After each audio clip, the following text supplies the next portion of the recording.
एक दो तीन चार अवस्थाएं होंगी या तीन दो एक अवस्था होगी, है ना, हाँ जी। क्रमशः। और अवस्था है उसमें कोई जागृति में होगा, कोई जागृति पूर्णता में होगा, ये भी पॉसिबल है ना। हाँ कहीं पर व्यवस्था प्रमाणित हो गई होगी, कहीं व्यवस्था प्रमाणित होने के क्रम में होगी। जी। तो ऐसा तर्क सम्मत जो है ना कल्पना बनती हाँ है, हाँ। या अनुमान बनता है, अनुमान बोलना ज्यादा ठीक है, ऐसा अनुमान बनता है। जी जी। मान लीजिए कि मानव परंपरा में जैसे भी बाबा जी के अलावा कोई और भी इसको प्रमाणित नहीं कर पाया, हम्म। तो उस स्थिति में हम लोग ये मानेंगे कि बाबा जी का जो शरीर था वो हम सब लोगों के शरीरों से कुछ उसमें खासियत थी जी। जो उनके शरीर से हो गया, है ना। हाँ मतलब वो जिसको अपन कहेंगे सुपर ह्यूमन थे वो, ऐसा अपन जी मान सकते। जी। और यदि मान लीजिए कि हो जाते हैं लोग, प्रमाणित हो जाते हैं, तो इसका मतलब है कि ये सभी के लिए अवसर है इसी शरीर में, है ना, ज्ञान अवस्था की शरीर में सभी लोग जो हैं वो प्रमाणित हो सकते हैं। जी तो मुझे अब इसमें विधि विधि का अंतर है। मतलब बाबा जी ने जो विधि प्रस्तावित की है जन सामान्य के लिए, जी। वो विधि जो है अध्ययन अभ्यास है। हाँ तो जी। अध्ययन अभ्यास विधि से यदि प्रमाणित होना संभव हुआ, तभी हम लोग ऐसा मान सकते हैं कि मानव जाति के लिए सर्वसुलभ हो जाएगा। जी। और यदि अध्ययन अभ्यास विधि से कोई भी प्रमाणित नहीं हुआ, तब विधि विधि पे काम करना पड़ेगा। हम्म। तो फिर वो विधि जो है फिर अनुसंधान विधि ही होगी। जी लेकिन अनुसंधान विधि का लोकव्यापीकरण आसान नहीं है ना। जी। हाँ हाँ। जैसे बाबा जी ने जो भी अनुसंधान किया, हाँ जी। उस अनुसंधान में जो भी उनको निष्कर्ष आया, जिसको अपन हम्म। कह रहे हैं सत्ता में संपर्क जड़ चैतन्य प्रकृति का उनको अनुभव हुआ, हाँ तो जो अनुभव हुआ उसको भाषा में व्यक्त करना था। हाँ जी।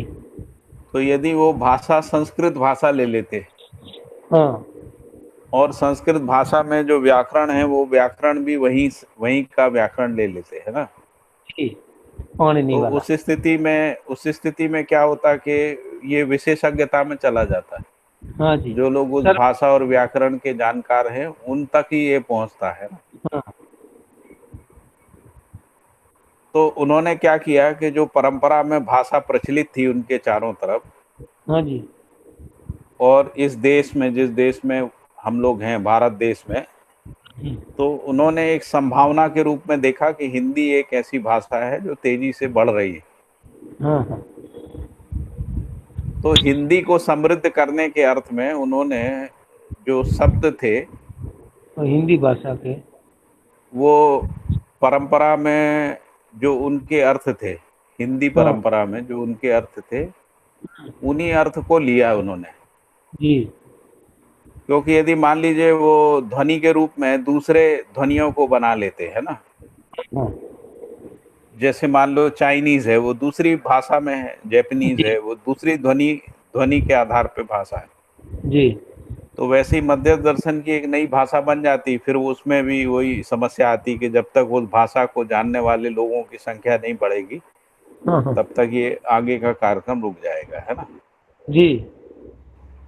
तो उन्होंने क्या किया कि जो सबको समझ में आने वाली जो भाषा थी उस भाषा में ही मध्य दर्शन को अभिव्यक्त किया। जी तो भाई। इसमें बहुत सारे जो हम्म शब्द हैं वो तो परंपरा के हैं, हम्म और परंपरा में बहुत सारे शब्द ऐसे हैं जिनके अर्थ जो हम्म। है तत्सम तत्सम शब्दों के अर्थ के रूप में है। जी। और कुछ जो शब्द हैं वो तद्भव हैं। तत्व। हाँ मतलब तत्व।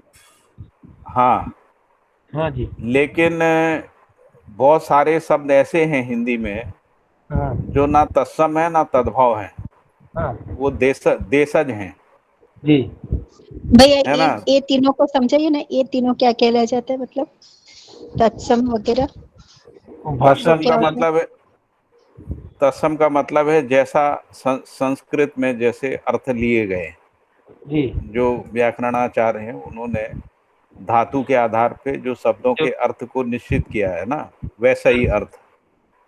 तद्भव का मतलब है वैसा ही अर्थ नहीं है, लेकिन क्या हुआ है कि वो अर्थ परंपरा ने कुछ और अर्थ ले लिया है, लेकिन वो उसके उसके जैसा ही है, अर्थ जो है उसके जैसा ही है, तत्सम शब्दों के जैसा ही है।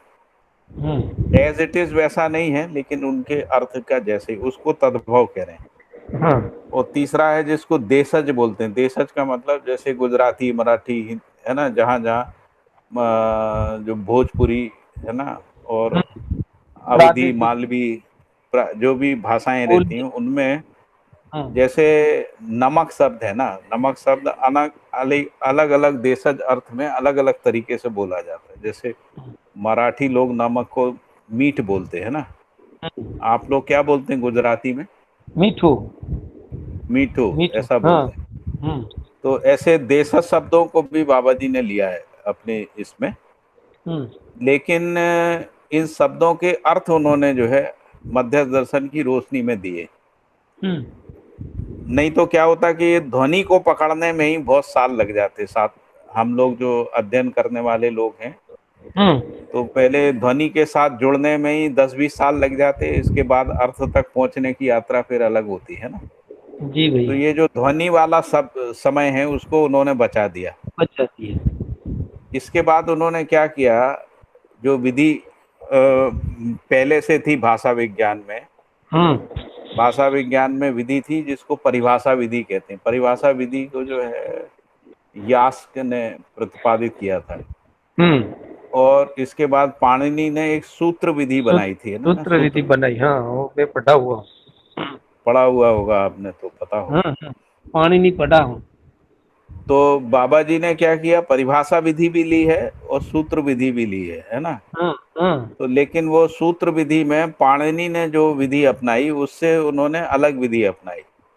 जैसे पाणिनि ने जो सूत्र व्यक्त किए हैं उसमें जो पहला जो कथन होता है, तो जब अगला कथन शुरू होता है तो उसका संबंध अगले कथन से नहीं होता है। नहीं होता।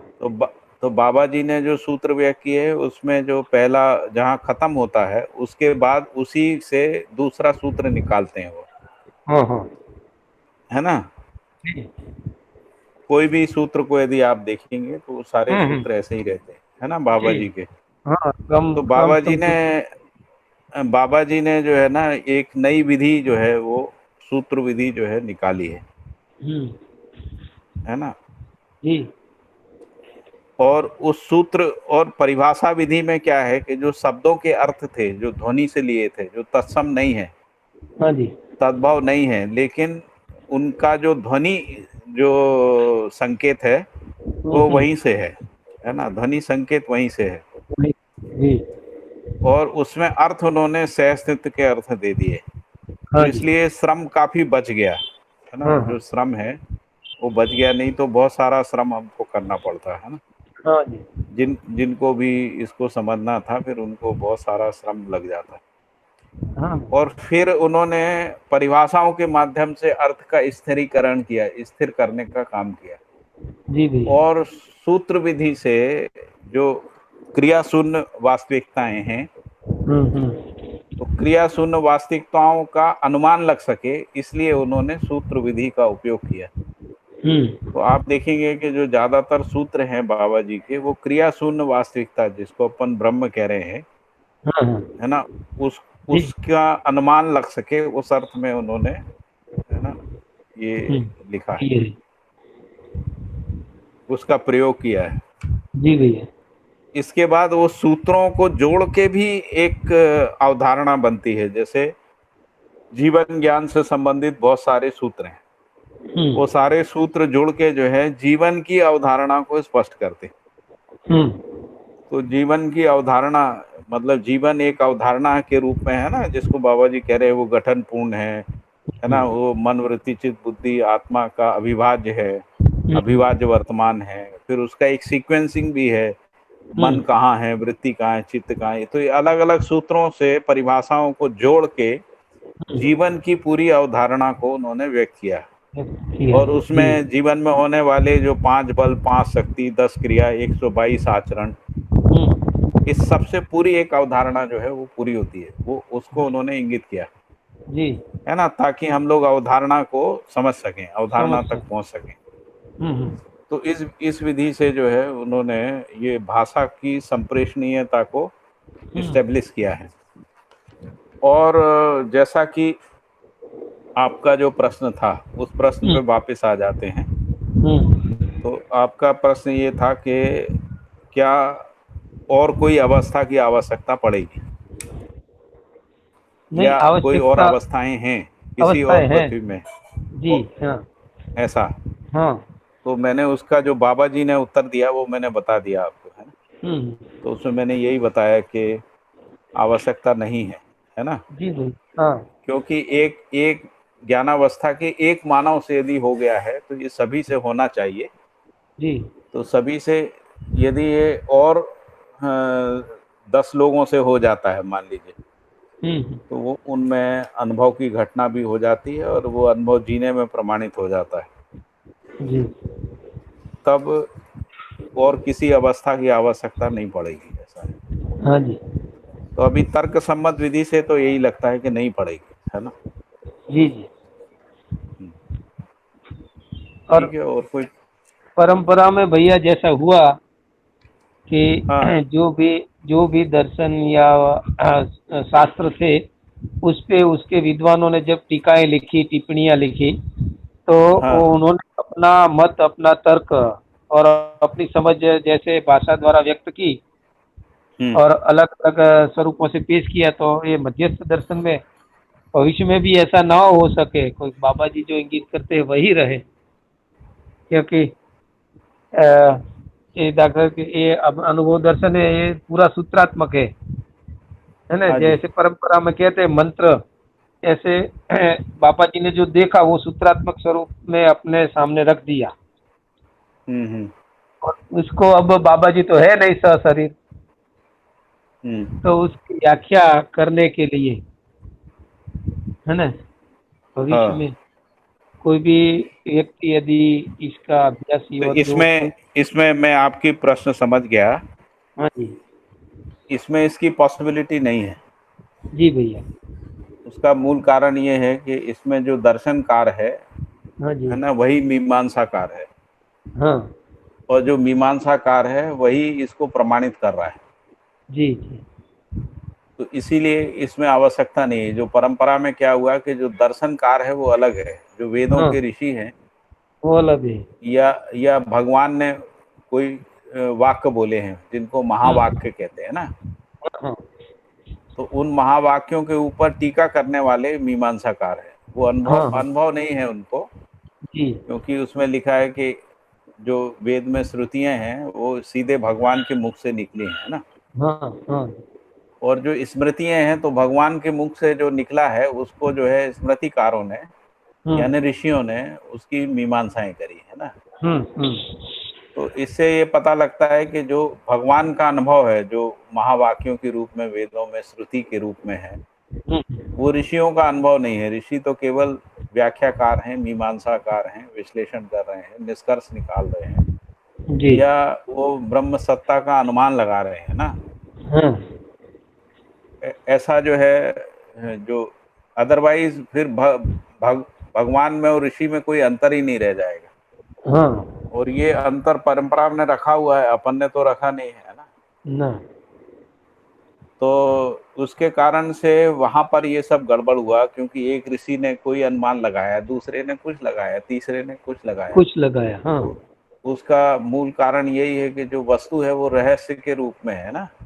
जी। वस्तु रहस्य के रूप में है।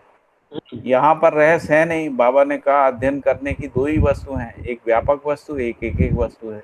हम्म। व्यापक वस्तु जो है वो सबके सामने प्रत्यक्ष है, एक एक वस्तु सबके सामने प्रत्यक्ष है। एक जी। एक वस्तु के रूप में क्रिया है। तो उन्होंने कहा भौतिक क्रिया, रासायनिक क्रिया और जीवन क्रिया, इतनी ही क्रियाएं हैं कुल मिला के। यदि और कोई क्रिया हो तो क्रिया का ही अध्ययन है बस, है ना, जो हाँ। प्रत्यक्ष है मानव के सामने। जी भैया। तो इससे रहस्य खत्म हो गया। तो भाषा का भी रहस्य खत्म हो गया। अब जो क्रिया में दिख रहा है उसी को किसी व्यक्ति को भाषा में व्यक्त करना है, चाहे जी। वो हिंदी में करे, अंग्रेजी में करे, गुजराती में करे, किसी भाषा में करे। यदि वो वस्तु दिखती नहीं है, जो अध्ययन करने वाले को वस्तु दिखती नहीं वो मानेगा नहीं, है ना। वो कहेगा हमको दिखना चाहिए। तो तो इसीलिए रहस्य से मुक्त होने के कारण बहुत सारी समस्याओं से मुक्ति मिल गई इसमें।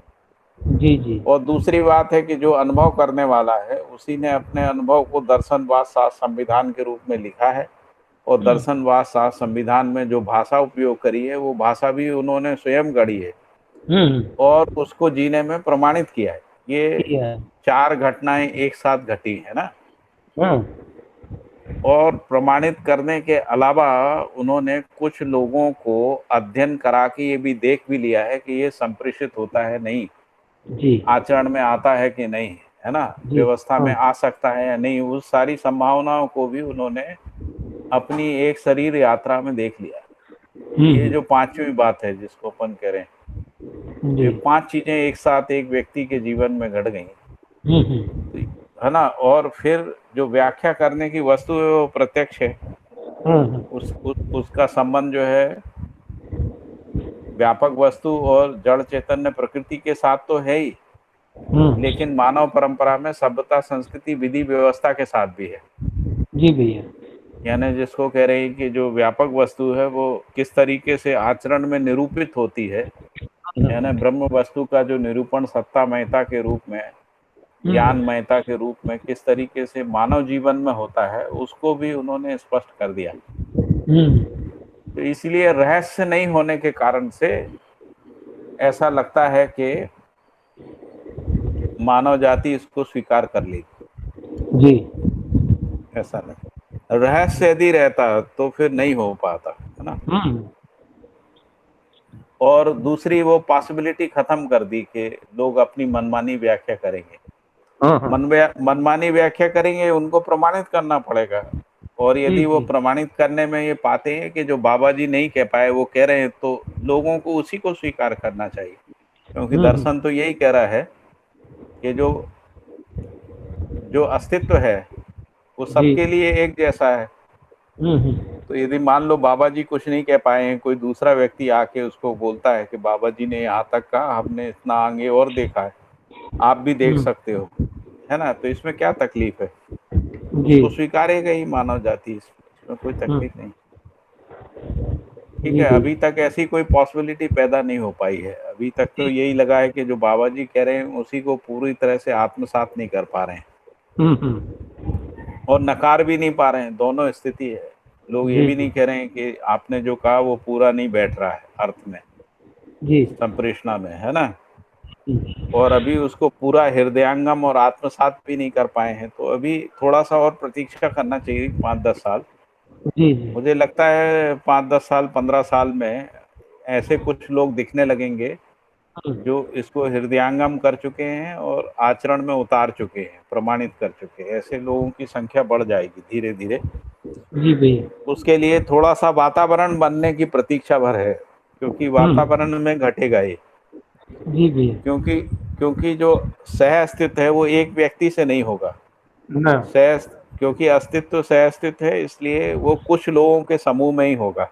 जी। और वो जो कुछ लोगों के समूह के साथ वातावरण का भी उसमें योगदान होगा, क्योंकि अस्तित्व सह अस्तित्व के रूप में वातावरण सहित है। जी जी।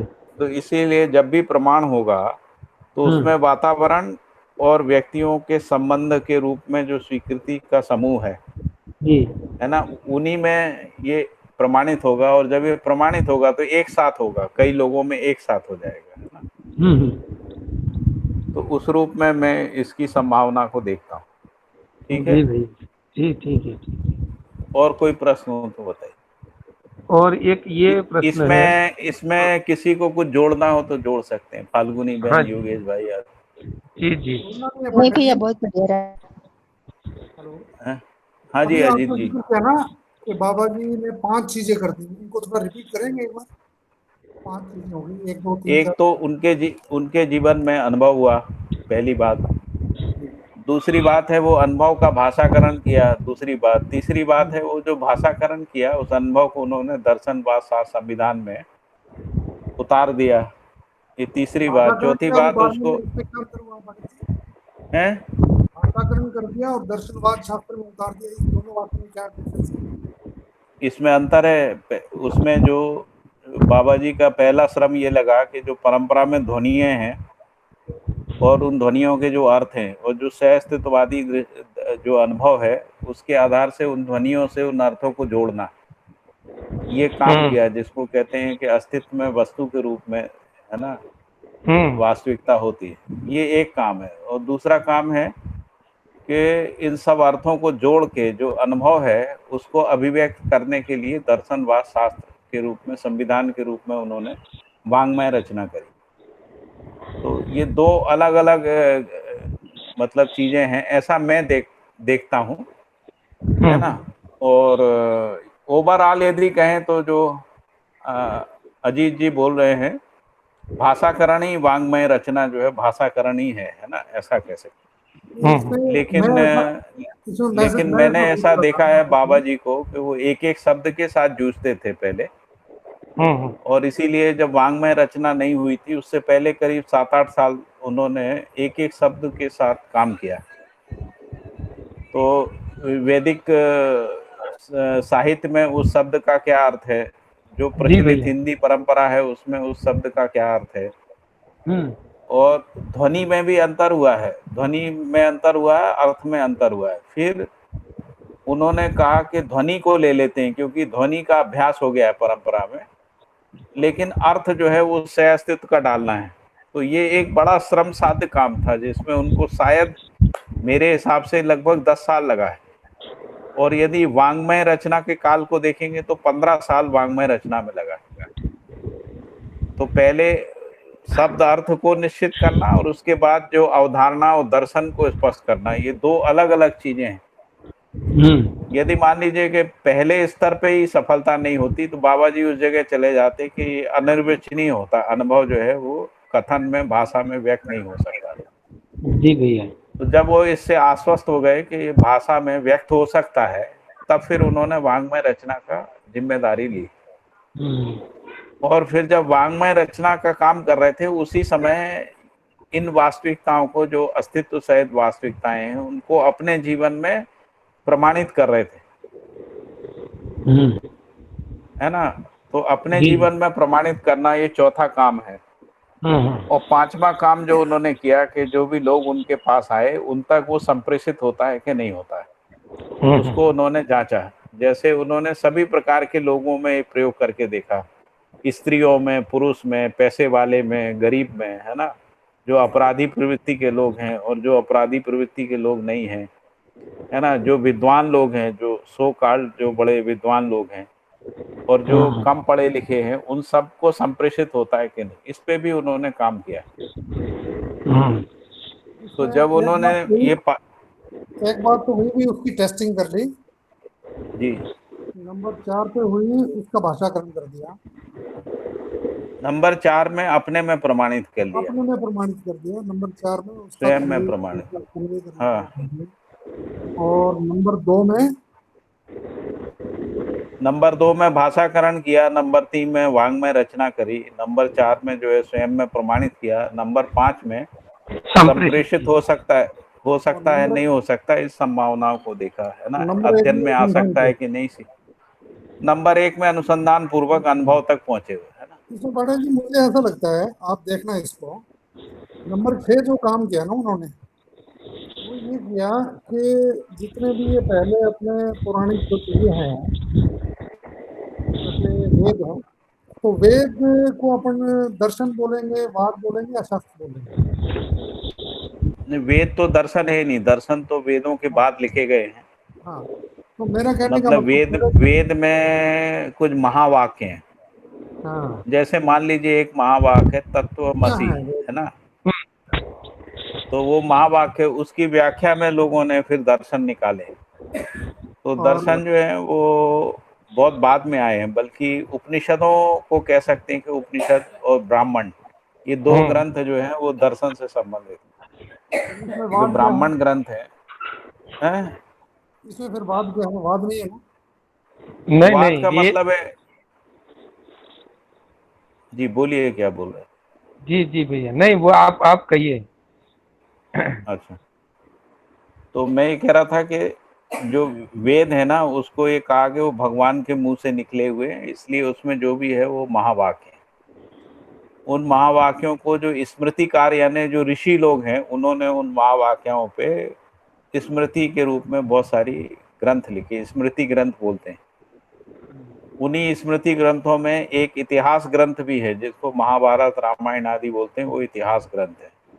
उन्हीं स्मृति ग्रंथों के बीच में वैयाकरणों ने उनके शब्द अर्थों की व्याख्या करी और भाषा को जो है नियमित किया है ना, नियम से संचालित करने के, नियम से संचालित हो सके उनके सिद्धांतों को खोजा है ना। वो जिसमें बहुत सारे व्याकरणाचार्य हैं, बहुत दो लोगों का नाम मैं ज्यादा प्राथमिकता से देखता हूँ, एक यास्क हैं और दूसरे पाणिनि हैं, है ना।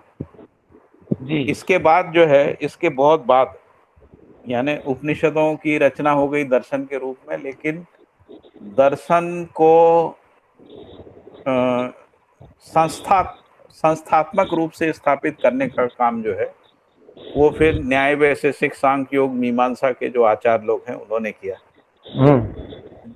जिसमें कपिल है, गौतम है, कणाद है ना, पतंजलि है और जैमिनी आदि ऋषि हैं, और फिर उत्तर मीमांसा काल में जो है गौड़पादाचार्य है, और फिर शंकराचार्य, माधवाचार्य, रामानाचार्य, वल्लभाचार्य, निम्बिकाचार्य और चैतन्य महाप्रभु है ना। इस तरीके से ये जो दर्शन जिसको कह रहे हैं वो ये है, जिनको षड दर्शन कह रहे हैं।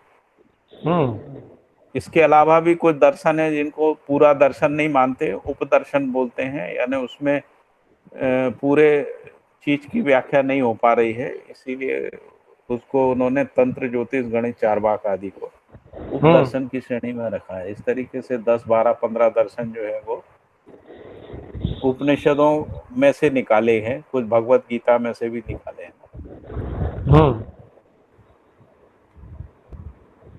फिर इसके बाद शास्त्र भी है, शास्त्र में भगवत गीता, शास्त्र में जो अपना श्रीमद् भगवत पुराण है, पुराण वगैरह है। गीता जो है वेदों पर आधारित है क्या? उपनिषदों पे आधारित भैया। मतलब मैंने वेद से उपनिषद, उपनिषद से गीता, गीता से भगवत, ये ब्रह्म सूत्र, ऐसा है। मैंने वेदांत सुना है भैया। जो ये दूसरे जो विचार आ रहे हैं, जैसे अपन ये ले लें जो क्राइस्ट वाली मसला है, इनमें इनका दर्शनवाद शास्त्र कुछ है? जैसे बाइबल है, बाइबल को अपन दर्शन बोलेंगे, वाद बोलेंगे या शास्त्र बोलेंगे, क्या बोलेंगे? ये तो आचार संहिताएं हैं बेसिकली। बाइबल और कुरान जो है ना वो आचार संहिताएं हैं, उनमें दर्शन नहीं है। हालांकि कुछ इस्लामिक फिलोसोफर्स जो हैं, वो मेरे कुछ मित्र हैं जो ईरान और टर्की में हैं, तो वो लोग कहते हैं कि मतलब कुरान में भी दर्शन है, इस पे रिसर्च चल रहा है। अभी तक वो कोई एक दर्शन के रूप में निकाल के ला नहीं पाए, लेकिन आचार संहिताएं तो है। जो है भगवान के मुंह से या अल्लाह के मुंह से निकली या गॉड के मुंह से निकली जो बात है, इस ढंग से बात नहीं करते भैया। पूरा अस्तित्व डिफाइन होना चाहिए ना, उसमें वो नहीं हो रहा है। मुझे लगता है ये जो आपने 5 बातें कही है ना, इसमें 6 बात ये जुड़ती है। बाबा ये रहे दर्शनवाद, शास्त्र और संविधान,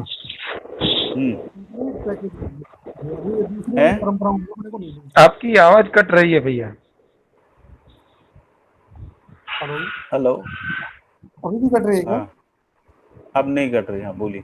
मैं ये कह रहा था, इसमें जो 5 बातें बताई ना आपने, मुझे लगता है छठी बात ये भी है, काफी इम्पोर्टेंट है, कि दर्शनवाद, शास्त्र और संविधान 4 तरीके से एक ही बात को लिखा गया है। एक बात को 4 तरीके से बताया है। हाँ, मूल बात तो दर्शन ही है। हाँ, और फिर 5वीं बात इसके लिए है कि उसको, जैसे मुख्य बात ये चली थी ना, भास्कर जी ने कहा था भी इसके अलग अलग जो है ना लोग वो करेंगे, टीका टिप्पणी करेंगे। तो इसको पढ़ने के लिए एक जो है ना तरीका दे दिया कि भाई आप जो है ना ऐसा तरीका दिखा, इसमें भटकने के चांसेस थोड़े कम है। हाँ जी, हाँ जी, सहमत आपकी बात से। ठीक, ठीक है भास्कर भाई, अभी जी भैया, जैसा, चलो अब अध्ययन शुरू करें आगे। नहीं नहीं, और कोई प्रश्न हो तो कर सकते हैं, अध्ययन तो अपना चल ही रहा है। में तो ऐसा है, पेज नंबर 50 पे लास्ट हाँ। पैराग्राफ लिखा है, निर्भ्रम अवस्था में बुद्धि अजय और ज्ञानात्मा अमर है, जिसका अनुभव प्रसिद्ध है। हम्म। निर्भ्रम अवस्था में जीवन स्वयं अमर और अजय है, यही संप्रभुता है। हम्म। इसको जब खोलिए तो इसमें देखिए, मेरा, बहुत ही जी, सिंपल है इसमें। एक इसमें मिनट भैया, मैं सिंपल है। इसमें जोड़ दूं।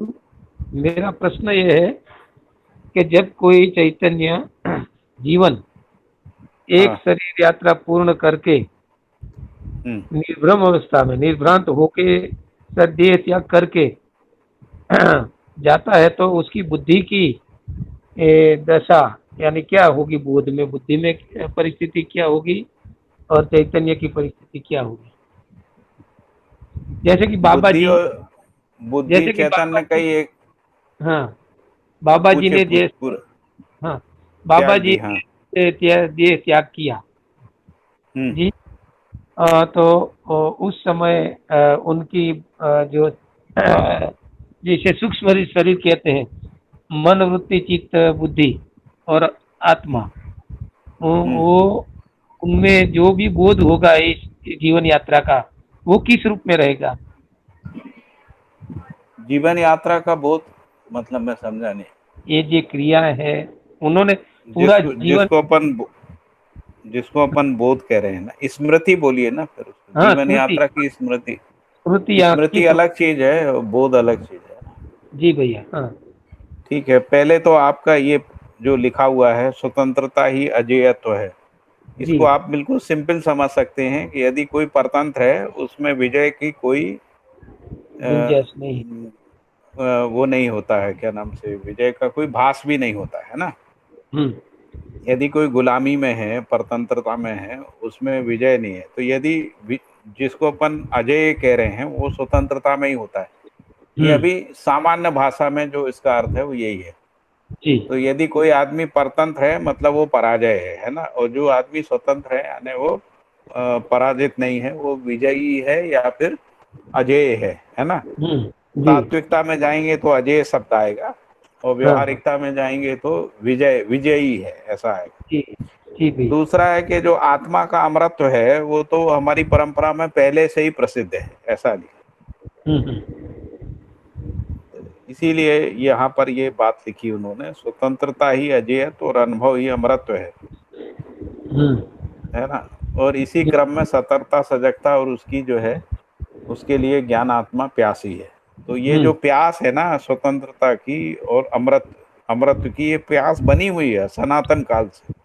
जी, मतलब जब वैदिक काल में भी ऐसे ही है, वैदिक काल के बाद के काल में भी ये प्यास बनी हुई है, अभी भी हम्म, बनी हुई है लोगों में। ऐसा नहीं है कि भौतिकवाद आने के बाद ही खत्म हो गई है ना। जी तो भैया, अभी भी वैज्ञानिक अनुसंधानों में मरने के बाद जीवन रहता है या नहीं रहता, उस पर तमाम रिसर्च करते रहते हैं लोग, क्योंकि वो प्यास है ना लोगों के अंदर में। जी, और वैसे ही स्वतंत्रता के विभिन्न आयामों के ऊपर भी लोग रिसर्च करते रहते हैं, शोध करते रहते हैं, क्योंकि उनको कहीं लगता है कि इसमें स्वतंत्रता बाधित हो रही है। हमारे हम्म, कॉन्स्टिट्यूशन में भी लिखा है ना, सामाजिक आर्थिक राजनीतिक न्याय की बात की है, वहाँ स्वतंत्रता की भी, उपासना अभिव्यक्ति इस सब की आज़ादी यानी स्वतंत्रता की भी बात की। तो हम्म, जहाँ भी मानव को लगता है कि यहाँ स्वतंत्रता नहीं है, वहाँ पे पुनर्अनुसंधान और पुनर्विचार जो है वो होता ही रहता है, क्योंकि ज्ञान आत्मा उसकी प्यासी है। तो जब तक स्वतंत्रता और अमरत्व मिल नहीं जाता है तब तक ये प्यास बनी रहेगी। जी भैया। ठीक है, और कोई प्रश्न इसके अलावा अध्याय 7 में कुछ?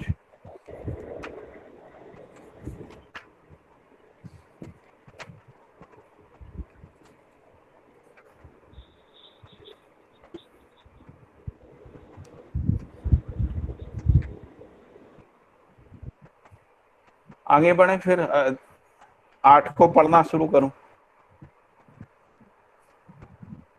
जी भैया। क्या आप लोगों का कहना है, 8 को पढ़ूं या 7 को फिर से पढ़ूं?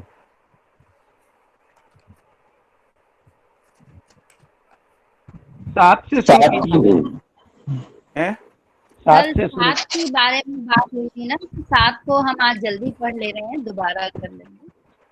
ठीक है, तो मैं एक बार 7 को फिर से पढ़ दे रहा हूं, और उस पढ़ने के समय में यदि कोई प्रश्न बनते हैं तो उस पे अपन इस पे चर्चा कर लेंगे, फिर 8 को पढ़ेंगे, है ना?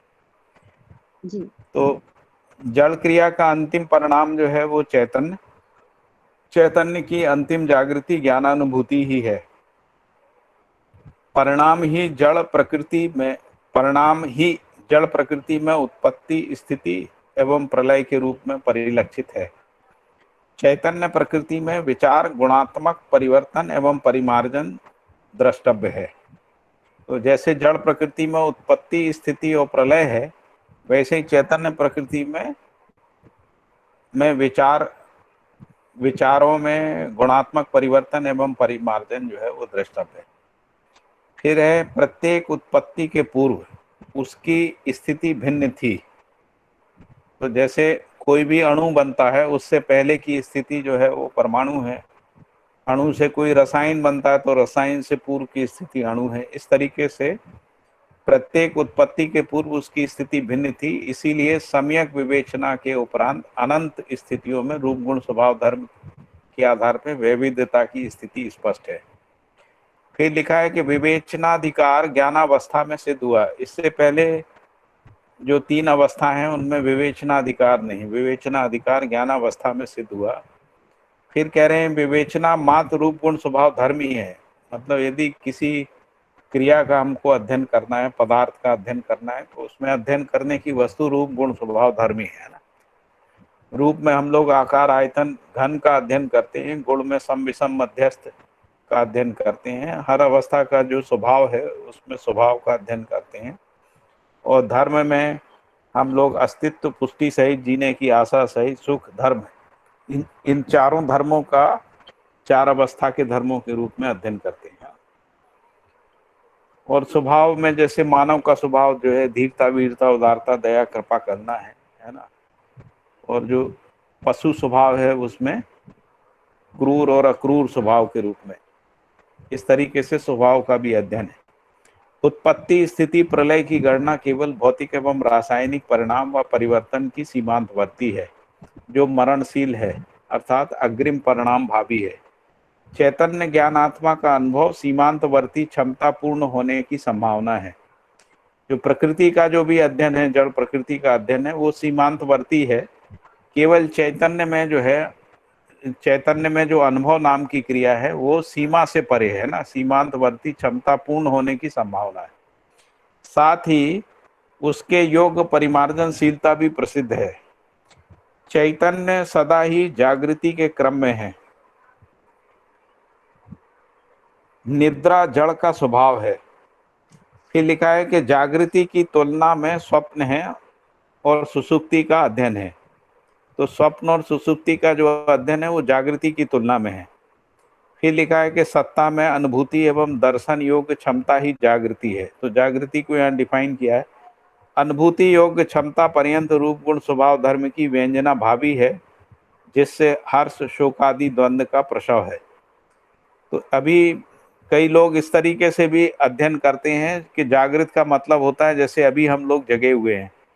स्वप्न का मतलब होता है कि जब हम सो जाते हैं और हमारे अंदर कुछ ना कुछ चित्र चलते रहते हैं। और सुसुप्ति का मतलब होता है गहरी नींद में रहते हैं, जब हमको हमारा अपना होना और स्वप्न विहीनता की स्थिति रहती। तो इस रूप में भी लोग कहते हैं, इसको परंपरा में कहा, लेकिन यहाँ पर बाबा जी ने अपना अर्थ दिया है। तो उन्होंने कहा जागृति का मतलब है कि सत्ता में अनुभूति एवं दर्शन योग क्षमता वो जागृति है, और जागृति की तुलना में स्वप्न है। स्वप्न का मतलब है कि जब हमको कुछ थोड़ी सी जागृति है, यानी जागृति का भास है और बाकी अजागृति है, वो स्वप्न की स्थिति है ना। और सुसुप्ति का मतलब है जब हमको भास भी नहीं है, जिसको अपन जड़ता भी कहते हैं। जड़ता जो है वो सुसुप्ति के रूप में है। तो जो मानव परंपरा में जिसको अपन अमानवीयता बोल रहे हैं, वो सुषुप्ति की स्थिति है।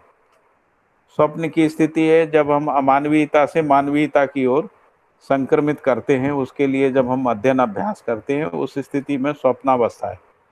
और इसके बाद जब हम जागृति में संक्रमित हो जाते हैं, तब वो जागृति है। फिर है विषम मध्यस्थ में, मध्यस्थ व्यापक में समाधानित, संतुष्ट एवं आप्लावित है। इसी प्रकार मानवीय अमानवीयता मानवीयता में, मानवीयता अति मानवीयता के क्रम में तृप्त, संतृप्त एवं अति संतृप्त है। रहस्यता से अज्ञान और अज्ञान से भ्रम, भ्रम से मोह, मोह से अक्षमता, अक्षमता से अमानवीयता और अमानवीयता से रहस्यता है। यथार्थ की अनुभूति योग्य क्षमता, योग्यता, पात्रता को पा लेना ही जागृति है। फिर लिखा है कि क्रिया का अभाव नहीं है, मतलब कभी भी ऐसा मानव की कल्पना में नहीं आता है कि जब केवल ब्रह्म हो और क्रिया ना हो, है ना। इसलिए जागृति का अभाव नहीं है। क्रिया निरंतरता में बनी रहती है, इसलिए क्रिया में जागृति का अभाव नहीं। लक्ष्य के बिना जागृति नहीं है। तो जैसे ही हम क्रिया को लक्ष्य के अर्थ में देखते हैं तो जागृति स्पष्ट होती है। और लक्ष्य जो है विश्राम ही है। और विश्राम का मतलब क्या है? तो वह केवल सत्य ज्ञान एवं अनुभव ही है। सत्य ज्ञान और अनुभव को पा लेना ही विश्राम है। मानव जीवन का लक्ष्य सुख, शांति, संतोष, आनंद ही है। रूप और गुण के योगफल में विषम, रूप गुण स्वभाव के योगफल में सम और रूप गुण स्वभाव धर्म के योगफल में मध्यस्थ प्रतिष्ठा है। यही प्रकृति की संपूर्ण प्रतिष्ठा है।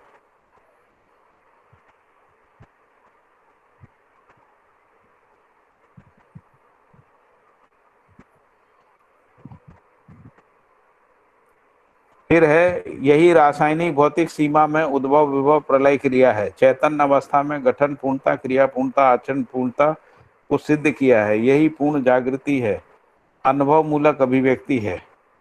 इकाई रूप गुण स्वभाव धर्म के योगफल में ही स्थापित संबंधों में निहित स्थापित मूल्यों का अनुभव करती है। यही सामाजिकता का परिणाम एवं पूर्ण सतर्कता है। इस क्षमता से परिपूर्ण होने तक मनुष्य में गुणात्मक परिमार्जन भावी है। अनुभव सत्य में है, अनुभव में संदिग्धता नहीं है। संदिग्धता पर्यंत अनुभव नहीं है। संदिग्धता ही अविश्वास भी है ना। तो संदिग्धता पर्यंत अनुभव नहीं है। अनुभव में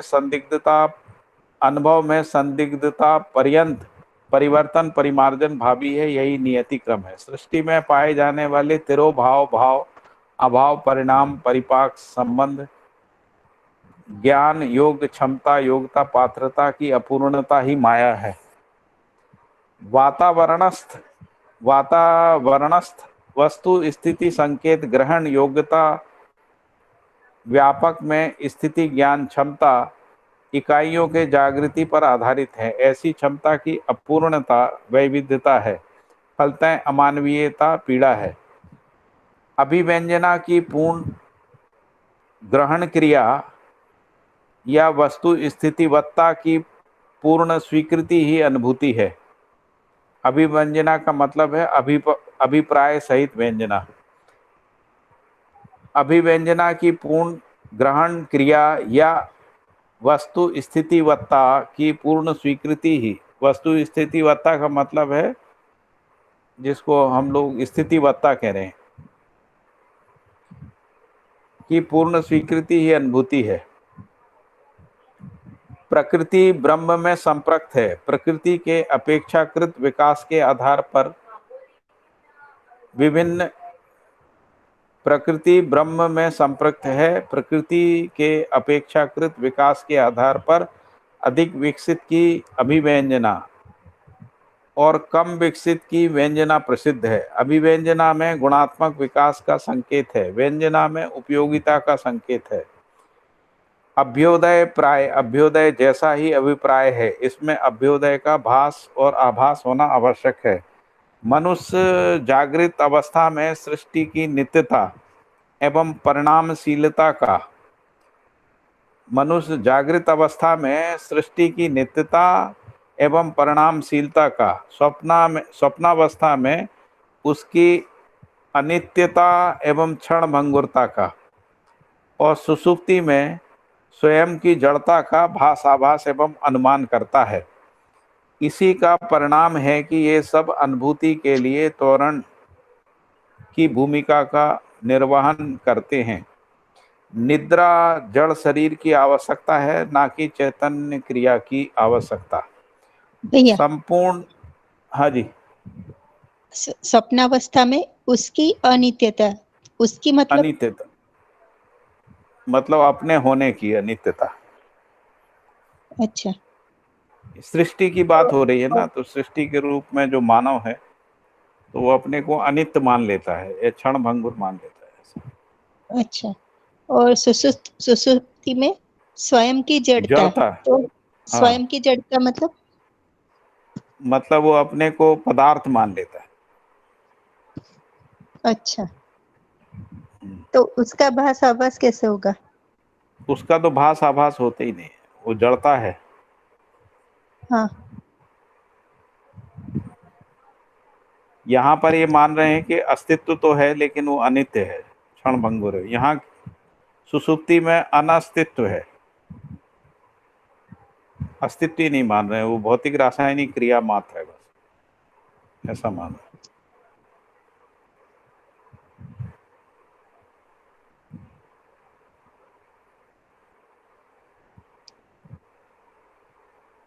नहीं हुआ है स्पष्ट क्या? नहीं भैया, नहीं हो रहा है। स्वयं की जड़ता का भास आभास, यहाँ पे बात चल रही है सृष्टि की, है ना। हाँ मानव जागृत अवस्था में सृष्टि की, हाँ तो सृष्टि की नित्यता और परिणामशीलता का, यानी उसकी नित्यता का उसको पता लग गया। जो सृष्टि है अस्तित्व हाँ से अस्तित्व रूप में नित्य है और हाँ परिणामशील है, उसमें जो हाँ प्रकृति है वो परिणामशील है। हाँ इसके बाद स्वप्नावस्था में सृष्टि की हाँ अनित्यता एवं क्षणभंगुरता, मतलब हाँ सृष्टि सृष्टि के अस्तित्व को स्वीकार करता है, लेकिन वो कहता है कि सृष्टि अनित्य है, हाँ और जो उसमें परिणामशीलता है वो भी शाश्वत नहीं है, वो क्षणभंगुर है। हाँ यदि इसको देखें तो, जिसको हम लोग बौद्ध दर्शन कहते हैं ना, तो बौद्ध दर्शन जो है वो ये कहता है कि जो अस्तित्व हाँ है वो अनित्य है उसको, हाँ। और उनका जो सिद्धांत है उसका नाम ही है दुख है और अनित्यवाद दुख का बोलते निवारण हैं। है। नहीं, अनित्यवाद बोलते हैं या क्षणभंगुरवाद बोलते हैं ना। हम्म तो क्षणभंगुरवाद जो है उन्होंने प्रतिपादित किया है, क्योंकि वो संवेदना की, मतलब मानव शरीर के अंदर भी अपने होने को, है ना, वो मानव शरीर की सीमा से भी परे जाके वो अपने होने को तो पहचानते हैं, हम्म लेकिन वो अपने होने को अनित्यता और क्षण भंगुरता के रूप में ही पहचानते हैं। अच्छा। इसीलिए आत्मा के अमृत की बात वहां नहीं है बौद्ध दर्शन में, है ना। हाँ। तो उसको बाबा जी कह रहे हैं कि वो स्वप्नावस्था है।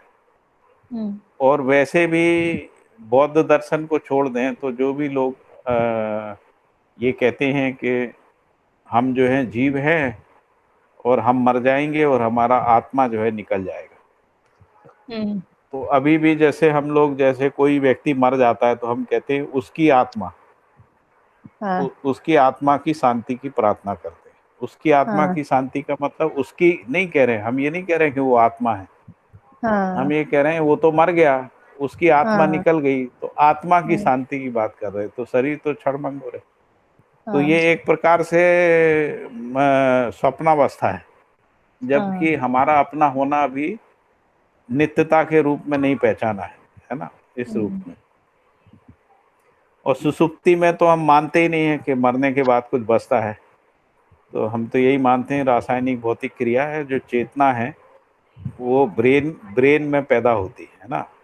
ब्रेन डेड हो गया तो चेतना खत्म हो जाती है, यानी चैतन्यता खत्म हो जाती है, और आदमी के मरने के बाद फिर कुछ नहीं रहता है ना, ऐसा वो मानते हैं। तो केवल शरीर की सीमा तक जो है अपने जीने को पहचाने रहते हैं, उसी को सुसुप्ति या जड़ता बोल रहे हैं। हम्म। अभी हुआ स्पष्ट? हाँ हाँ, हुआ भैया। ठीक है। तो फिर आगे है कि संपूर्ण प्रकृति ब्रह्म में अनुप्राणित पाई जाती है, अस्तु उसकी अनुभूति योग्य क्षमता योग्यता पात्रता से संपन्न होने तक आनंद की निरंतरता नहीं है। उसके लिए मानवीयतापूर्ण व्यवहार अति मानवीयता योग्य अभ्यास ही एकमात्र उपाय है। संवेदन क्रिया ही क्रिया के साथ आस्वादन सानिध्य और संघर्ष की स्थिति में है।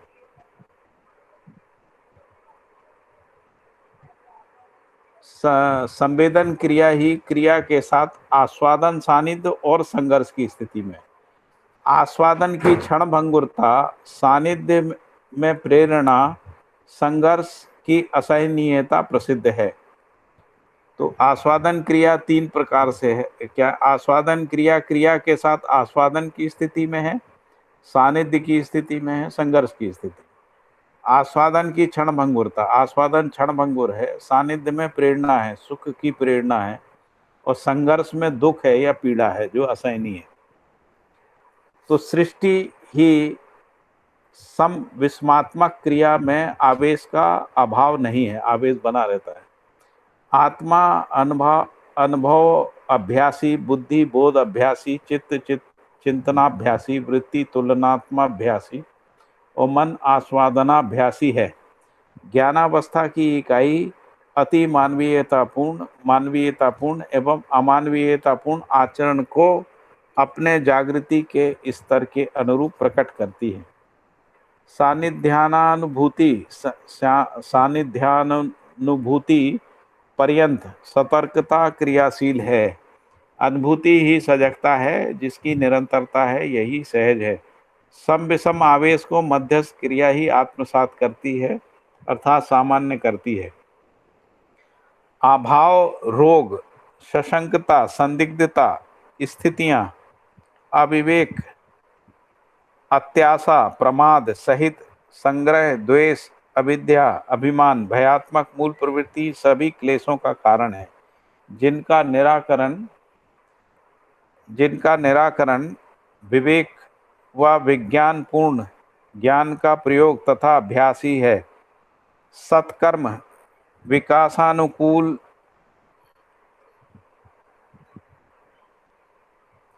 सत्कर्म में प्रवृत्ति ही आप्तों का उद्देश्य है। फिर क्लेश एवं हर्ष कर्म परिपाक वश ही भाषित होते हैं। ब्रह्मानुभूति योग अधिकार पाना ही चित्त शुद्धि है। यही चैतन्य क्रिया का चिरंतर कार्यक्रम है। ज्ञानावस्था में सभी मानव का आद्यांत ईष्ट ब्रह्मानुभूति ही है। अतएव मानव के द्वारा मात्र उसी के अनुकूल व्यवसाय, व्यवहार, विचार, विधि व्यवस्था, अध्ययन, शिक्षण प्रणाली, विनिमय और उपयोग प्रणाली का प्रणयन एवं उन्नयन तथा पालन अनुसरण ही सर्व मंगलमय कार्यक्रम है। अभी इसमें कोई और चर्चा करना हो? फाल्गुनी बहन ने एक मुद्दा उठाया था, कोई और किसी का कुछ हो तो इस पे करते हैं।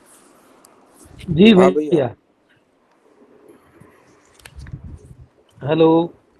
हाँ बोलिए ना। हाँ जी, ये पेज नंबर 57 पे सानिध्य भूति पर्यंत सतर्कता क्रियाशील है। इसको जरा,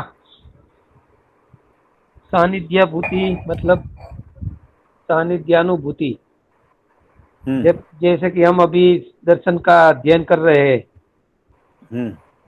तो हमारी जो सूक्ष्म शरीर है, मन वृत्ति बुद्धि चित्त बुद्धि, उसकी क्रियाशीलता अलग है विचारों में। ऐसा कुछ है क्या है, आप बताइए। ऐसा है कि जब तक हमारे अंदर सतर्कता नहीं आ जाती है जी, यानी हम मानवीयता में संक्रमित नहीं हो जाते हैं, तब तक हमको जागृत व्यक्ति की सानिध्य में अनुभूति पूर्वक ही अध्ययन अभ्यास होता है। जी, जिसको हम लोग कह रहे हैं कि जागृत व्यक्ति के सानिध्य में अध्ययन अभ्यास होता है। जी भैया। तो जैसे ही सतर्कता क्रियाशील होती है, फिर हमको उसकी आवश्यकता नहीं है ना। फिर हमारे अंदर सतर्कता पूर्वक जो हमारा व्यवहार है वो स्थिर हो जाता है।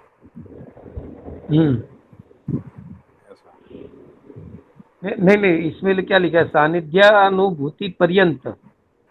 जब तक सानिध्यानुभूति होती है तब तक सतर्कता क्रियाशील है, ऐसा है?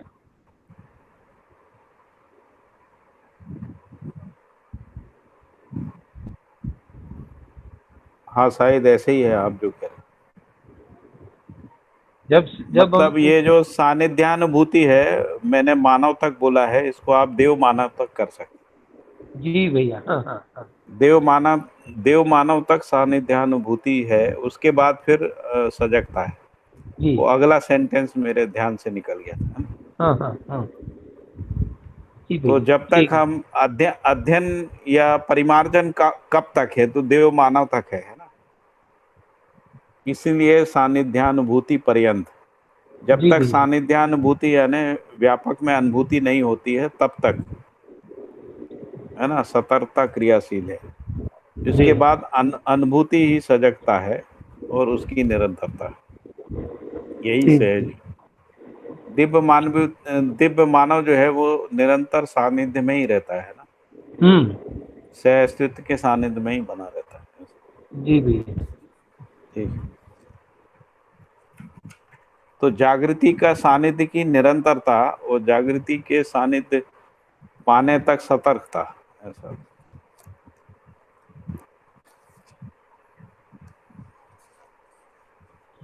ठीक है। सानिध्यानुभूति को अपन सह अस्तित्व में अनुभूति भी कह सकते हैं ना। तो सह अस्तित्व में अनुभूति पर्यंत सक्रियता, सतर्कता क्रियाशील है, अनुभूति ही सजगता है, फिर उसकी निरंतरता है ना, ऐसा। ठीक है, अभी ठीक हो जी गया ना? जी भैया, जी कंप्लीट। हाँ हाँ भैया, हाँ। ये इससे पहले वाले पेज पे है, इसका थोड़ा सा और बताना। वातावरणस्थ वस्तु स्थिति संकेत ग्रहण योग्यता, व्यापक में स्थिति ज्ञान क्षमता इकाई के जागृति पर आधारित है। ये तो ठीक है। ये वातावरणस्थ वस्तु स्थिति संकेत ग्रहण योग्यता, मतलब जो भी वातावरण में वस्तु स्थिति के संकेत ग्रहण की योग्यता की बात हो रही है। वातावरणस्थ यानी जो शिक्षा व्यवस्था आदि है, परिवार, समाज, राष्ट्र, अंतर्राष्ट्र, है ना, और उसमें जो व्यवस्थात्मक कार्यक्रम है, जिसको अपन कहें कि सभ्यता, संस्कृति, विधि, व्यवस्था के रूप में जो वस्तु स्थिति है, उसके संकेत ग्रहण की योग्यता। तो जैसे मानव इकाई में वातावरण क्या है, तो मानवकृत वातावरण है ना, वो प्राकृतिक वातावरण है। तो मानवकृत वातावरण क्या है, तो शिक्षा, संस्कार है और व्यवस्था है ना, या उसी को दूसरे रूप में फैलाएं तो संस्कृति, सभ्यता, विधि, व्यवस्था, यही वातावरण है ना। तो सभ्यता, संस्कृति, विधि, व्यवस्था में जो वस्तु स्थिति है, उसके संकेत ग्रहण करने की योग्यता। और व्यापक जो है वो स्थिति है, तो व्यापक में स्थिति ज्ञान क्षमता, यानी जिसको अपन कह रहे हैं कि अनुभव होना, है ना, इकाई के जागृति पर आधारित है। तो जागृति जिस स्तर की है, उसी स्तर पे ये संकेत ग्रहण क्षमता रहेगी और अनुभूति का क्रम रहेगा। अनुभूति क्रम जो है भाषाभास प्रतीति अनुभूति के रूप में, है ना। तो जैसे लिखा है कि मानव को ब्रह्म का आभास है, देव मानव को ब्रह्म प्रतीति है, और दिव्य मानव को ब्रह्म अनुभूति है, ऐसा लिखा हुआ है। तो व्यापक में जो स्थिति है, यानी जिसको अपन अनुभव क्षमता भी कह रहे हैं ना, स्थिति ज्ञान क्षमता ही अनुभव ज्ञान क्षमता है, उसी रूप में। और इसके बाद इसका जो परंपरा में जो है, तो परंपरा में क्या है, तो परंपरा में सभ्यता, संस्कृति, विधि, व्यवस्था है, यही वातावरण है। तो जितना जागृति है उतना ही परंपरा में उसका परावर्तन है। तो यदि मान लीजिए जीवन में जागृति नहीं है, तो परंपरा में जागृति नहीं है, क्योंकि अजागृति ही परावर्तित होगी। तो यदि जीवन में जागृति है, तो परंपरा में जागृति जो है परावर्तित होगी। तो वो परावर्तन जो है वो संस्कृति, सभ्यता, विधि, व्यवस्था के रूप में होगा।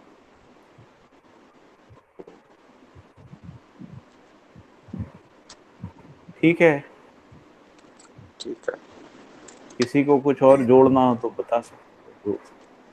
हाँ भैया, बोलिए।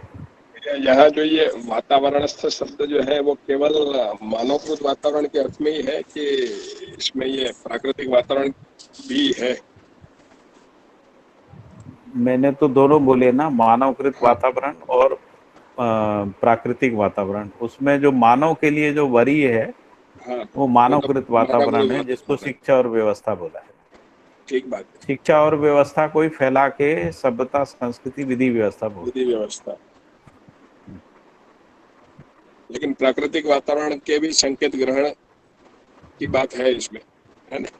प्राकृतिक वातावरण में जो नियम की सत्ता है ना, वो हाँ उसके हाँ संकेत ग्रहण की बात। हाँ हाँ, नियम, नियंत्रण, संतुलन के रूप में जो भी है। व्यवस्था में आ ही जाता है, जो व्यवस्था जिसको अपन कह रहे हैं।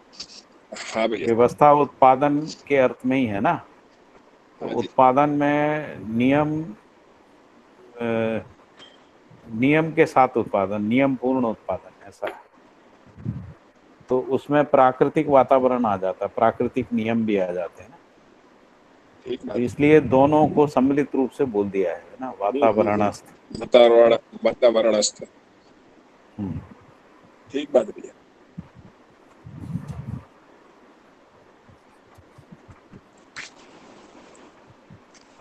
अध्याय 8 को पढ़ लेते हैं ना। ये भैया इसमें तिरोभाव जो लिखा है, तो हाँ, भाव और जो अभाव की स्थिति है, तो उसमें तिरोभाव को कैसे प्लेस करेंगे? तिरोभाव का परिभाषा बताना सुनीता के। आप में से किसी को पता है तिरोभाव का परिभाषा?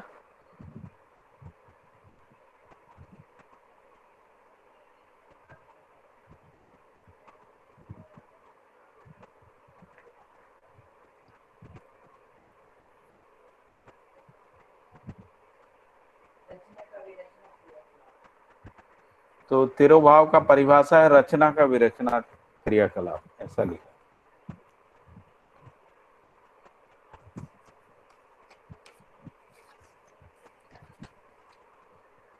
तो जो सृष्टि में पाए जाने वाली जो रचनाएं हैं ना, उनका विरचित होना, उसको तिरुभाव है। तो ये भाव जड़ का मतलब है उसका बना प्रकृति रहना है। जी, जड़ प्रकृति से रिलेटेड ही होगी। सृष्टि में बोला है ना, सृष्टि की बात कर।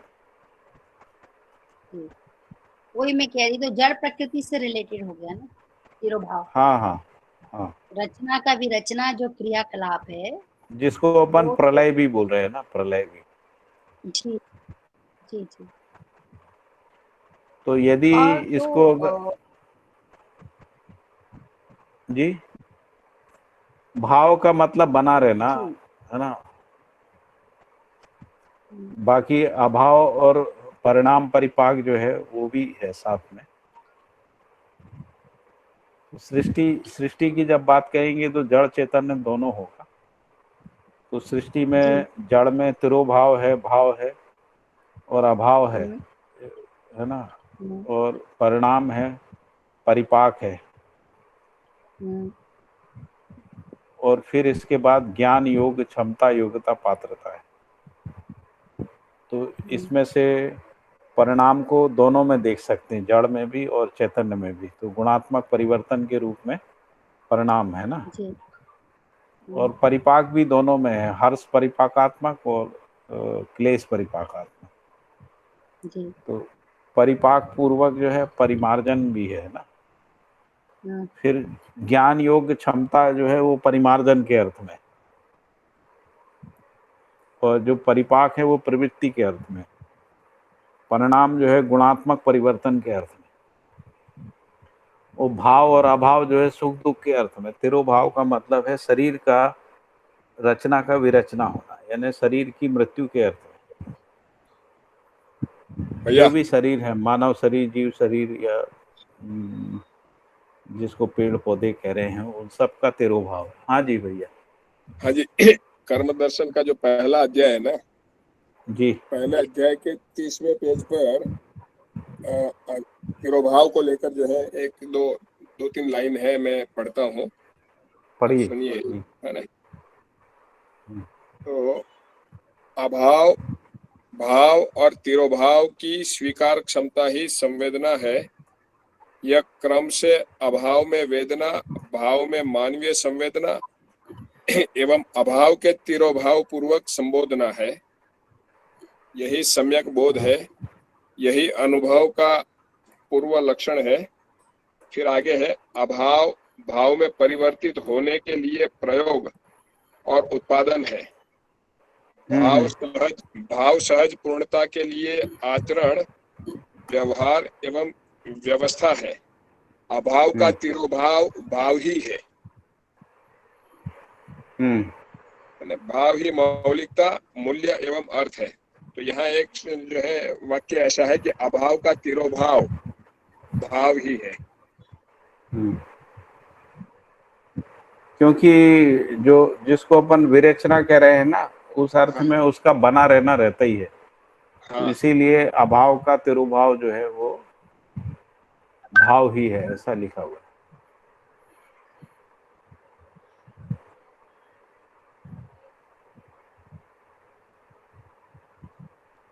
तो मुझे लगता है कि तिरोभाव केवल जो है वो मानवेतर, मतलब मानवेतर प्रकृति के लिए ही है, ऐसा नहीं है भैया।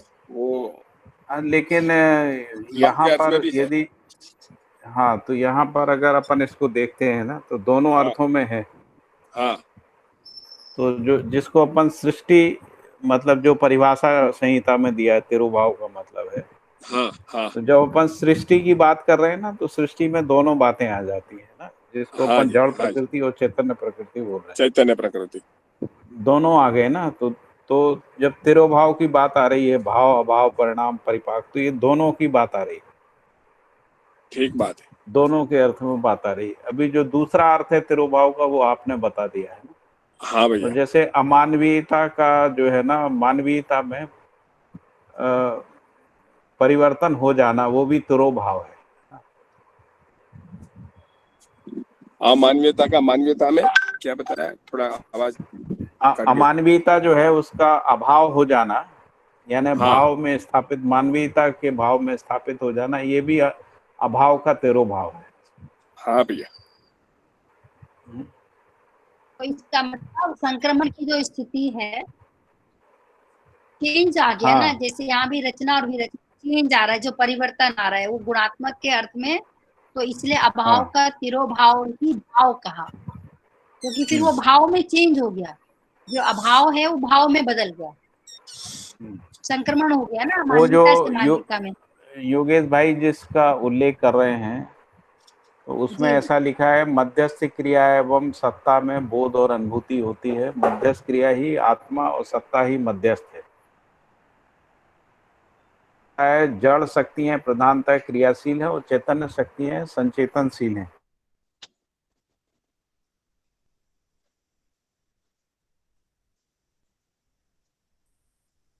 स्वीकार क्षमता ही संवेदना है।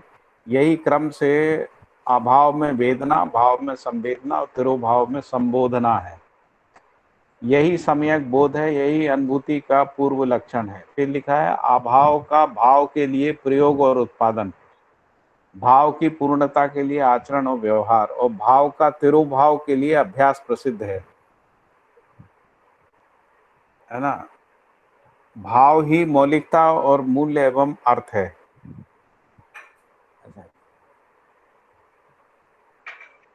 यही पढ़ के सुनाया ना भैया आपने? हाँ भैया,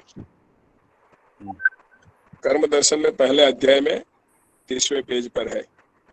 हाँ, मैंने मतलब यहाँ खोल लिया। अभाव का तिरोभाव भाव ही है, मतलब अभाव का अभाव भाव ही है, ऐसा कुछ कहना चाह रहे हैं, ऐसा कुछ कह रहे हैं भैया? देखिए, अपन जो है ना सृष्टि में, जिसको अपन कह रहे हैं क्षणभंगुरता जैसी कोई चीज नहीं, अस्तित्व तो बना ही रहता है ना।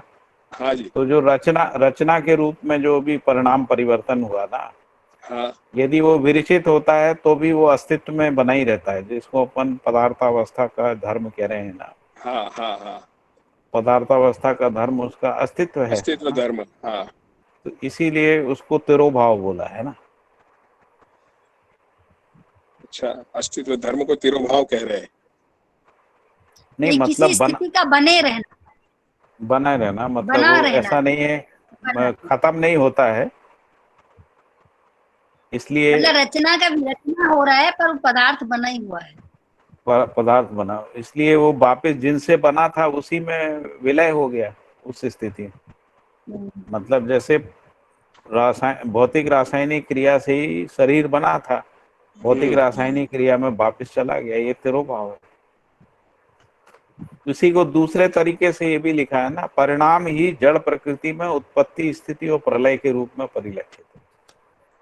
तो उत्पत्ति है, स्थिति और प्रलय है, ऐसा है। लेकिन ये जो प्रलय है ना, उसका मतलब क्या है, वो वापस तिरोभाव हो गया है ना, मतलब जिससे बना था वहीं पहुंच गया। ऐसा नहीं है कि प्रलय की निरंतरता है। फिर लिखा है चैतन्य प्रकृति में विचार गुणात्मक परिवर्तन एवं परिमार्जन द्रष्टव्य, दोनों बातें हैं।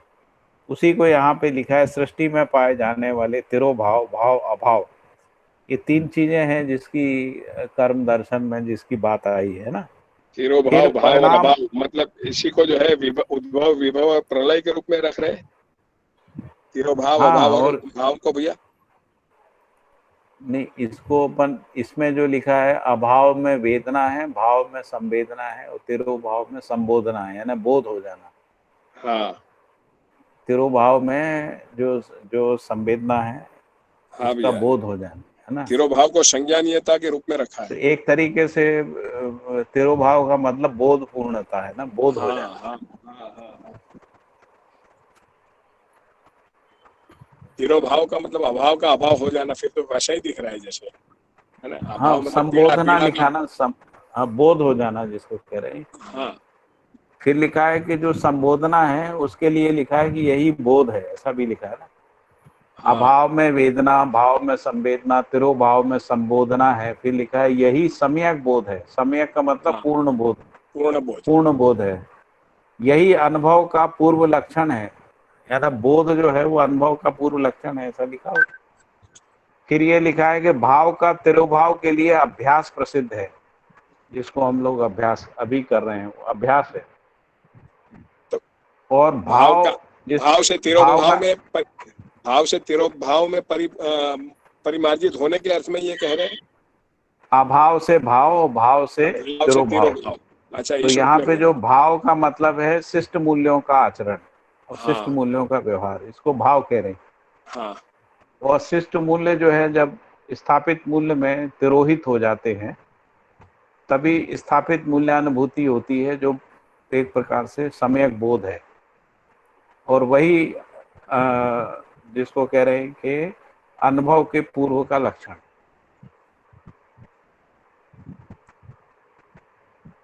मतलब सभी शिष्ट मूल्य जो है स्थापित मूल्यों में तिरोहित हो जाते हैं। और इसीलिए ये भी लिखा है, अपन ने पढ़ाई है कि शिष्ट मूल्यों का आचरण होता है। शिष्ट मूल्यों का आचरण और व्यापक में अनुभव प्रसिद्ध है, ऐसा लिखा हुआ है। ठीक है, कुछ गलत तो नहीं है ना? हम लोग ठीक अर्थ निकाल रहे हैं, कुछ गलत तो नहीं निकाल रहे? हाँ भैया, हम्म। हाँ हाँ ठीक ही फिर लग रहा इसके है भैया। बाद जड़ जड़ और चैतन्य प्रकृति में परिणाम और परिपाक है। तो हाँ जी। जड़ प्रकृति में परिणाम क्या है, तो गठन पूर्णता है ना। हाँ चैतन्य प्रकृति में परिणाम क्या है, तो क्रिया पूर्णता, आचरण पूर्णता है ना। ठीक और बात है। परिपाक भी है। परिपाक का मतलब है जैसे जो अपनी असंग्रह आदि है वो परिपाक है। संग्रह आदि से असंग्रह आदि प्रवृत्तियों का बनना है ना, वो परिपाक हम्म। है। फिर इसके बाद ज्ञान योग,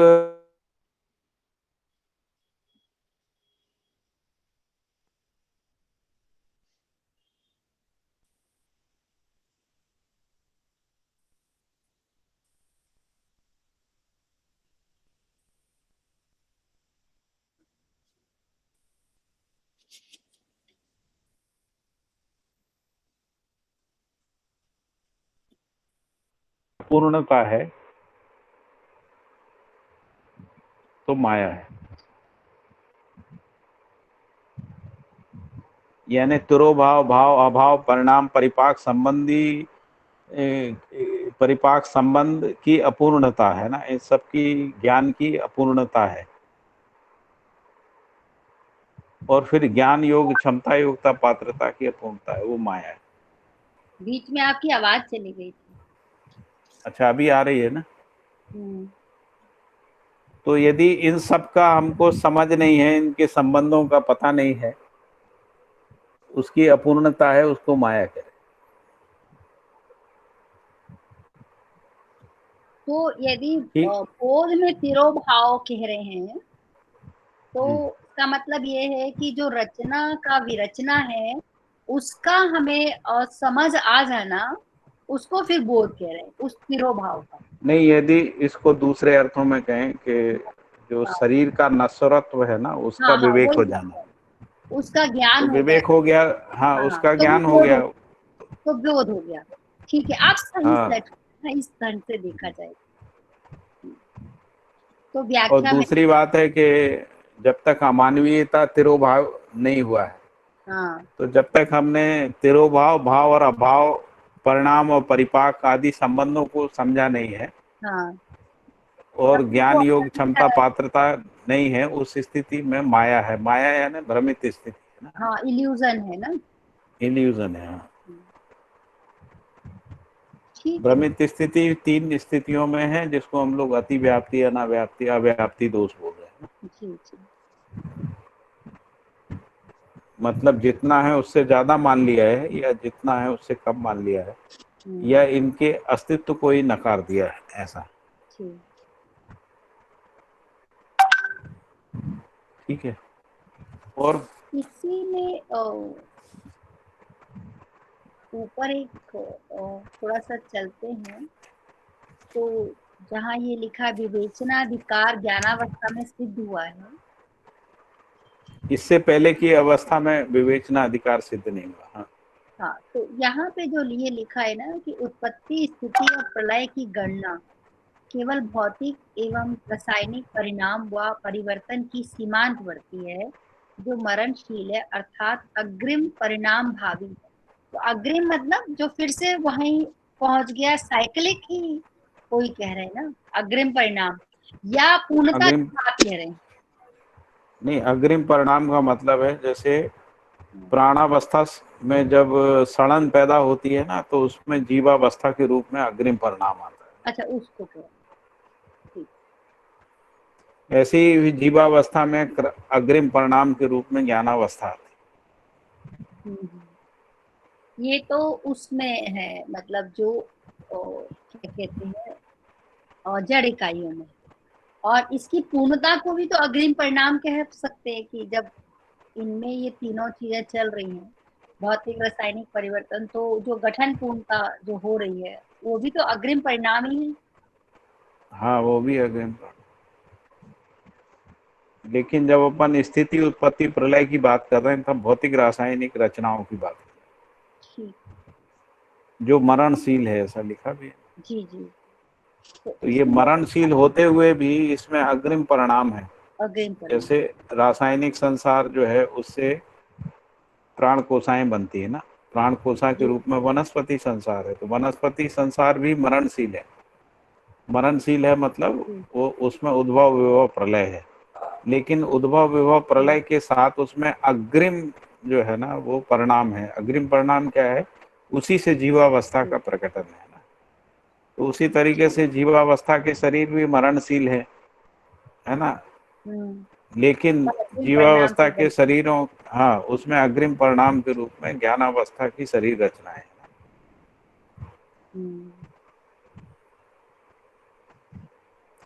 फिर नीचे लिखा और है कि इसमें चैतन्य ज्ञानावस्था की अनुभव सीमांतवर्ती क्षमता पूर्ण होने की संभावना है, साथ ही उसमें परिमार्जन भी प्रसिद्ध है।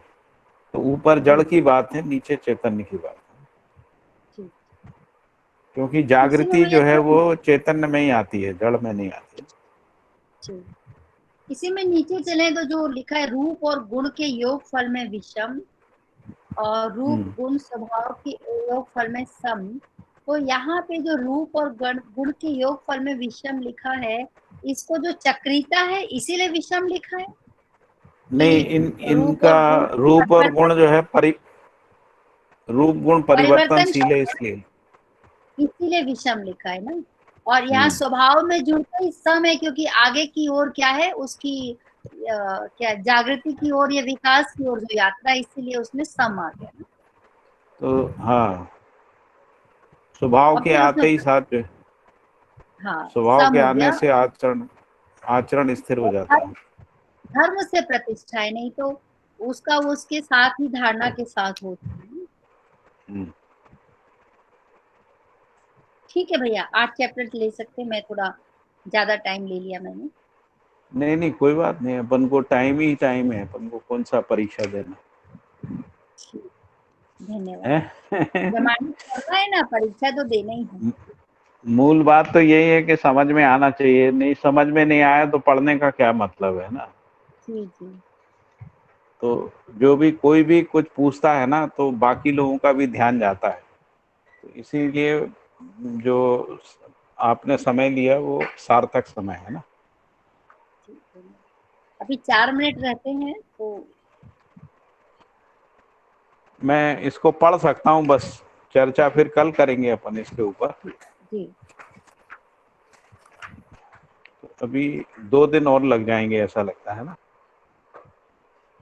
जी हाँ, वो ही है ना, एक एक सेंटेंस यदि वो पूरा आपकी ब्लूप्रिंट ना बन जाए, ब्रेन मैपिंग ना हो जाए, तो फिर से वो हट जाता है मनन करते समय ना। ब्रेन मैपिंग और ब्लूप्रिंट दोनों ठीक शब्द नहीं। अच्छा।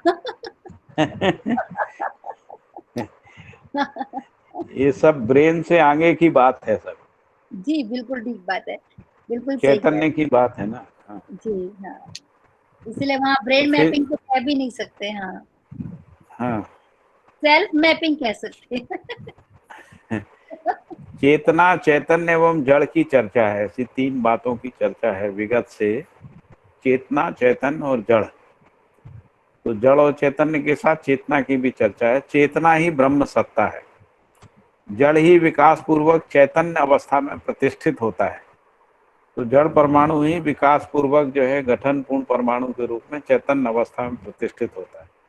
परमाणु की सीमा में ही विकास और ह्रास का दर्शन है। रचनाएं अनेक अणु परमाणुओं के संगठित पिंड के रूप में द्रष्टव्य हैं। जड़ प्रकृति की रसायन क्रिया प्रक्रिया प्रभाव परिणाम ही सीमा है, वह चैतन्य की चैतन्यता नहीं है। प्रस्थापन एवं विस्थापन प्रक्रिया ही रासायनिक भौतिक सीमा की गरिमा है।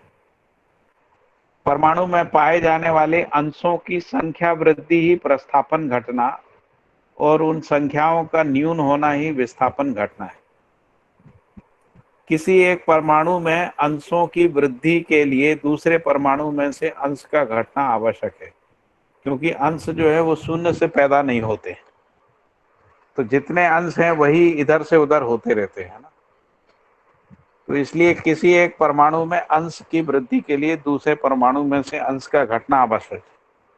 जड़ प्रकृति की सीमा में आशा विचार इच्छा एवं संकल्प का प्रकटन नहीं है। जड़ सीमा में आशा विचार इच्छा संकल्प का प्रकटन नहीं है। सत्ता में प्रकृति स्थिति है।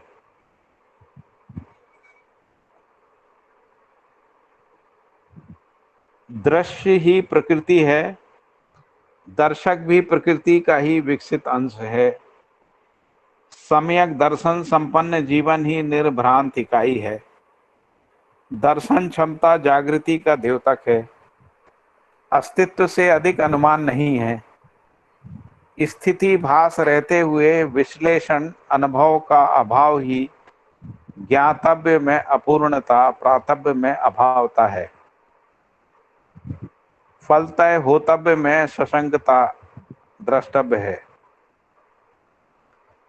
स्थिति भास रहते हुए विश्लेषण अनुभव का अभाव ही ज्ञातव्य यानी अनुभव में अपूर्णता है। प्रातव्य का मतलब है जो समृद्धि के रूप में है, उसमें अभावता है, और इसलिए फिर होतव्य यानी जो जीने में सशंकता है। क्रियात्मक अस्तित्व जड़ चैतन्यात्मक प्रकृति का प्रसिद्ध लक्षण है। क्रियात्मक अस्तित्व जड़ चैतन्यात्मक प्रकृति का प्रसिद्ध लक्षण है।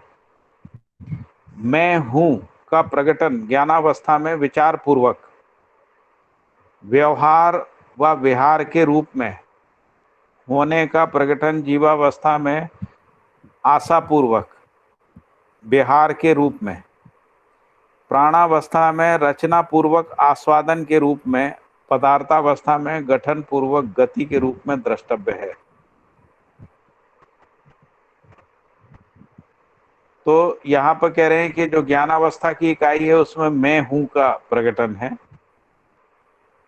और जो जीवावस्था में होने के रूप में है, और प्राणावस्था में रचना पूर्वक आस्वादन के रूप में, और पदार्थावस्था में गठन पूर्वक गति के रूप में द्रष्टव्य है। तो चारों अवस्थाओं में इसको बोला है। एक जगह गति के रूप में द्रष्टव्य है, दूसरी जगह आस्वादन के रूप में है, तीसरी जगह होने के रूप में आशा पूर्वक है, और चौथी अवस्था में ज्ञान अवस्था में मैं हूं का प्रकटन विचार पूर्वक, व्यवहार एवं विहार के रूप में। तो रचना पूर्वक आस्वादन के रूप में मतलब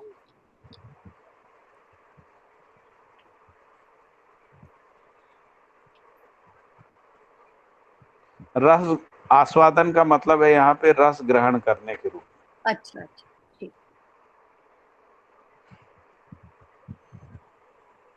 ठीक। सत्तात्मक अस्तित्व और दृश्यात्मक अस्तित्व प्रसिद्ध है। मतलब जिसको अपन व्यापक वस्तु कह रहे हैं, और दृश्यात्मक अस्तित्व का मतलब जिसको प्रकृति कह रहे हैं। सत्ता में प्रकृति दृश्यात्मक अस्तित्व के रूप में है, और सत्तात्मक अस्तित्व पूर्ण है। पूर्ण का खंड विखंड नहीं है। यदि खंड विखंड है तो वह पूर्ण नहीं है। खंड की सीमा परिणाम, दिशा एवं क्रिया है। खंड की सीमा परिणाम, दिशा और क्रिया है। काल, विकास और ह्रास भी परिणाम ही है। परिणाम ही इकाईयत्व है। यही संख्या और समूह है। सम्यक प्रकार से ख्यात होना संख्या है।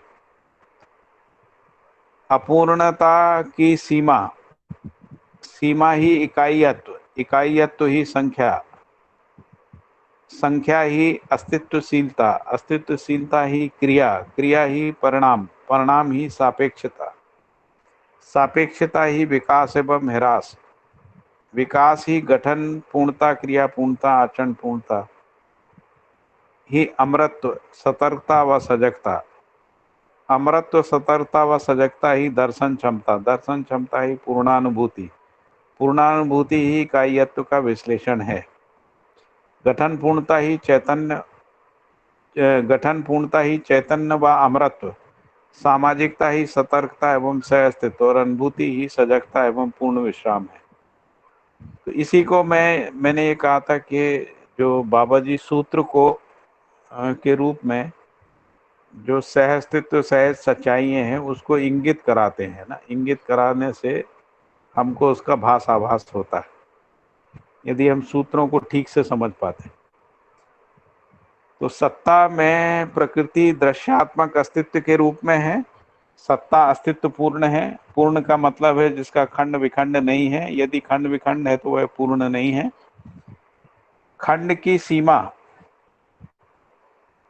इकाइयों की सीमा है, इसलिए खंड की सीमा है, उसमें परिणाम है और उसकी दिशा है जो विकास और ह्रास है, और क्रिया है जो निरंतर है।